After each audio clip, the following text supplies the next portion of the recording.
ఓం గం గణపతయే నమః. స్వర్ణలక్ష్మి నమస్తే అస్తు. పరబ్రహ్మ స్వరూపిణి రాజ్యం దేహి ధనం దేహి సర్వకామాంచ దేహి మే. 12 రాసుల వారికి లక్ష్మి స్వర్ణలక్ష్మి అమ్మవారి యొక్క కృపా కటాక్షం వలన ప్రతి ఒక్కళ్ళకి ఆత్మజ్ఞానం కలిగి ఉండాలి. తద్వారా ప్రతి నిమిషం ప్రతి సందర్భంలోనూ సంతోషంగా ఉత్సాహంగా ఉండే విధంగా అమ్మవారికి అందరినీ ఆశీర్వదించాలని, అంతేకాకుండా రాజ్యం దేహి మన అందరికీ మంచి పదవి, ఉన్నతమైన స్థితి, ఒక అధికారం, దర్పం అన్ని కలిగించాలని, దానితో పాటు స్వర్ణలక్ష్మి అమ్మవారు ప్రతి ఒక్కరికి ధన ప్రవాహాన్ని కలిగించాలని, ఫైనల్ గా సర్వకామాంచ దేహిమే మనం అనుకున్న ప్రతి కోరిక కూడాను ఇమ్మీడియట్ గా తక్షణమే అమ్మవారు మనకి నెరవేర్చాలని చెప్పేసి అమ్మవారు ప్రార్థన చేస్తూ, గణపతిని కూడా మనం చేసే ప్రతి దానిలోని మనకి బుద్ధి సిద్ధి, చక్కటి విజయాన్ని, ఒక మంచి వివేకాన్ని కలిగించాలని, సత్ డిసిషన్స్ మంచి నిర్ణయాలు తీసుకునే విధంగా మనకి గణపతి మనకు కృప ఉండాలని చెప్పేసి ప్రార్థన చేస్తూ, మనం ఈ రోజు టాపిక్ చూసుకుంటే సూర్యుడు వృషభ రాశి నుంచి మిథున రాశిలోకి మారుతూ ఉన్నారు. దీనిని మనకి మిథున సంక్రమణ అంటారు. అంటే ఇది 12 రోజులు ఉంటుంది ఈ సంక్రమణ. మనకి మకర సంక్రమణ, మకర రాశి ఎలానో ప్రతి నెల ఒక్కొక్క సంక్రమణ వస్తుంది. ఇప్పుడు రాబోయే సంక్రమణ మిథున సంక్రమణ అంటారు. ఇది 30 రోజులు ఉంటుంది. 15వ తారీఖు జూన్ నుంచి జూలై 15 వరకు ఉంటుంది. ఈ 15 రోజులు సూర్యుడు మిథున రాశిలో ఉండటం వలన ఏం జరుగుతుంది 12 రాశుల వారికి అని తెలుసుకున్నాం. అయితే ముఖ్యంగా సూర్యుడు మారటం వల్ల సూర్యుడు ఎలాంటి విషయాల్లో మనకి ప్రభావాన్ని చూపిస్తాడని తెలుసుకుందాం. సూర్యుడు వచ్చేటప్పటికి ముఖ్యంగా 8 రకాలైన అంశాలపైన ప్రభావాన్ని చూపుతూ ఉంటారు. ఒకటి, అందరూ బాగా గుర్తుపెట్టుకోవాల్సింది ఏంటంటే సూర్యుడు ఆత్మకారక అంటారు. అంటే మనకి సెల్ఫ్ కాన్ఫిడెన్స్, మనకి కావాలన్నా స్ట్రెంగ్త్, సోల్, ఆత్మబలం ఉండాలి కానీ సూర్యుడు చక్కగా ఉండాలి. కాబట్టి సూర్యుడు ఆత్మకారకుడు. అలానే రాజ్యకారకుడు, ఒక పదవి రావాలన్నా, గవర్నమెంట్ అథారిటీ, అడ్మినిస్ట్రేషన్ పవర్, వీటన్నీ రావాలన్నా కానీ సూర్యుడు మనకి స్ట్రాంగ్ గా ఉండాలి. అలానే పితృకారకుడు, father related elders, mentors, boss, వీళ్ళందరినీ కూడా మనకి సూర్యుడే రిప్రజెంటేషన్ చేస్తూ ఉంటారు. యశస్సు, కీర్తి ప్రతిష్టలు, గుర్తింపు, కొంతమందికి గుర్తింపు ఉంటుంది ఏ పని చేసినా, కొంతమందికి ఏ పని చేసినా గుర్తింపు అనేది ఉండదు. ఈ గుర్తింపు లేకపోవడం కూడా కారణం కూడా సూర్యుడు వాళ్ళ జాతకంలో సరిగ్గా లేకపోవడం అని గమనించుకోవాలి. పదవి, అధికారం అంటే మీకు ఒక స్టేటస్, అంటే ఒక లేబుల్, మేనేజర్ నుంచి హైయర్ మేనేజర్, వైస్ ప్రెసిడెంట్, ఇలా ఒక్కొక్క లెవెల్ బై లెవెల్ ఎదుగుతూ ఉంటారు. అలాంటి పదవి, పొజిషన్ మీకు రావడానికి కూడా కారణం సూర్యుడు అని తెలుసుకోవాలి. అంతేకాకుండా అధికారం, పవర్, లీడర్షిప్, కమాండింగ్ పవర్, మీరు ఒక పని చెప్తే ఎదుటి వాళ్ళు చేయగల సామర్థ్యం అంతా కూడాను సూర్యుడు మెట్టే మీ జాతకంలో డిసైడ్ అవుతూ ఉంటుంది. తేజస్సు, ఆరోగ్యం, మంచి గ్లోరీ ఉంటుంది, మీకు ఎనర్జీ ఉండాలి, బ్రిలియన్స్, చాలా చక్కగా మీ ఫేస్ అంతా ఎప్పుడు కలగా ఉత్సాహంగా ఉండాలి, దానికి కూడా కారకుడు సూర్యుడు. ముఖ్యంగా లాస్ట్ లో ఆరోగ్య ప్రదాత, సూర్యుడిని ఆరోగ్యం ఇచ్చే వాళ్ళు అంటారు. ఎవరి జాతకంలో అయితే సూర్యుడు సరిగా ఉండరో వాళ్ళకి అనారోగ్యంతో బాధపడుతూ ఉంటారు. ఎవరికైతే సూర్యుడు చాలా జాగ్రత్తగా ఉచ్చ స్థానంలో ఉంటారో చక్కగా వాళ్ళకి హెల్తీగా ఉంటారు, ఫిజికల్ గా చాలా స్ట్రాంగ్ గా ఉంటారు, ఒక పవర్ వాళ్ళలా ఉంటుంది అని తెలుసుకోవాలి. ఇలా 8 రకాలైన ముఖ్యమైన కారకాలు ప్రతి ఒక్కళ్ళ జీవితంలో సూర్యుడు అనేది ప్రభావాన్ని చూపిస్తూ ఉంటారు. అయితే ఈ సూర్యుడు మిథున రాశిలో ఉండటం వల్ల ఇందాక వరకు మనం చెప్పుకున్న విషయాల్లో కొందరికి అనుకూలంగా ఉంటుంది, కొందరికి ప్రతికూలంగా ఉంటుంది. ఏ రాశులు వాళ్ళకి అనుకూలంగా ఉంటుంది, ఏ రాశులు వాళ్ళకి ప్రతికూలంగా ఉంటుందో మనం చూద్దాం. ముందుగా మనం మేషరాశి చూస్తే, మేషరాశి వాళ్ళకి 3వ స్థానంలో సూర్యుడు ఉన్నాడని చెప్పుకోవాలి. ఎప్పుడైతే సూర్యుడు 3వ స్థానంలో వెళ్ళారో మేషరాశి వాళ్ళకి చాలా మంచి టైం వస్తుందని గమనించుకోవాలి.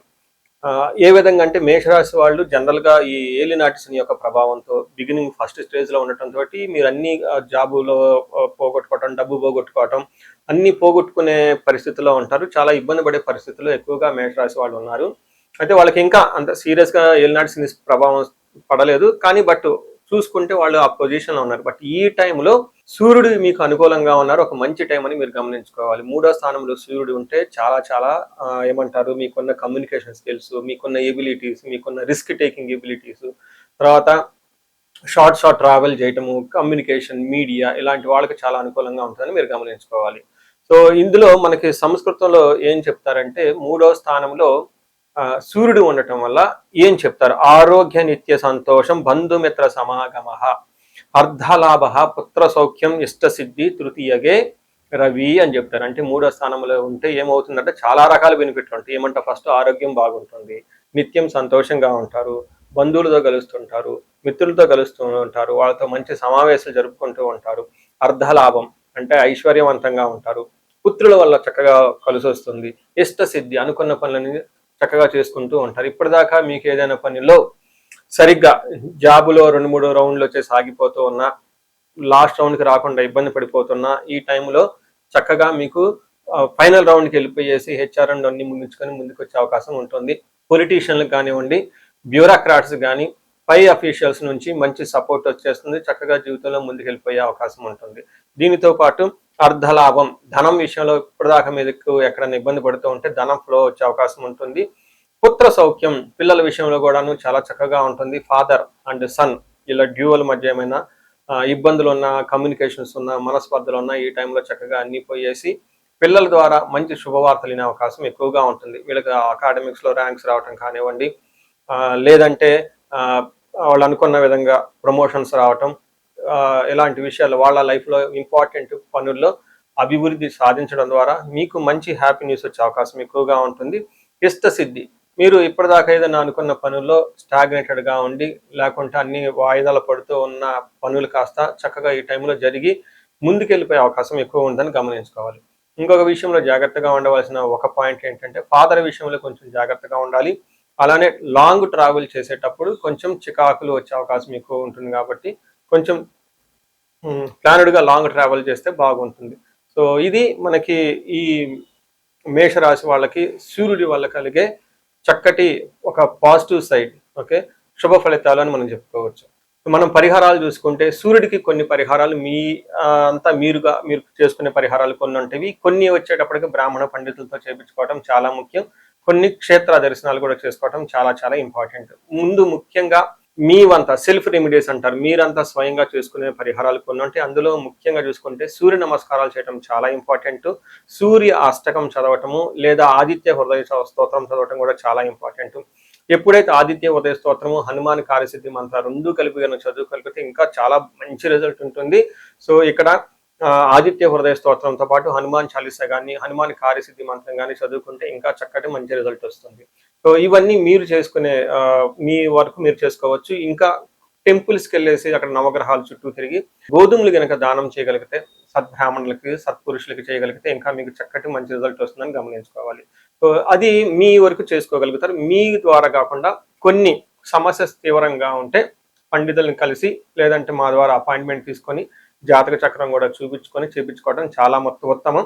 ఇందులో ముఖ్యంగా సూర్యుడికి సంపూర్ణమైన శాంతులు చేయాల్సి ఉంటుంది. గ్రహ శాంతి అంటారు. ఈ గ్రహ శాంతిలో సూర్యుడికి జపాలు, దానాలు, తర్పణాలు, హోమాలు ఇవన్నీ చేస్తూ ఉండాలి. వీటితో పాటుగా ఇంకా మీ యొక్క ఇండివిజువల్ జాతకం చూపించుకోవడం చాలా చాలా ముఖ్యం. ఎవరికైతే మీ యొక్క ఇండివిజువల్ లైఫ్లో మీకు ఏజ్ 35 to 45 మధ్యలో ఉండి 40 years +or- ఉన్న వాళ్ళకి ఎక్కడైనా మీకు లైఫ్ స్టాగ్నేటెడ్ కనిపించింది, అప్పటిదాకా సక్సెస్ఫుల్ ట్రాక్ రికార్డు ఉండి ఇక్కడ ఎందుకో ఆగిపోయారు, గ్రోత్ లేదని మీకు అనిపిస్తే ఒక్కసారి కాల్ చేసి అపాయింట్మెంట్ తీసుకోండి, మీ జాతకం చెక్ చేసుకోండి. నేను 35 to 45 ఏజ్ గ్రూప్ రీసెర్చ్ గ్రూప్గా చేస్తూ ఉన్నాను.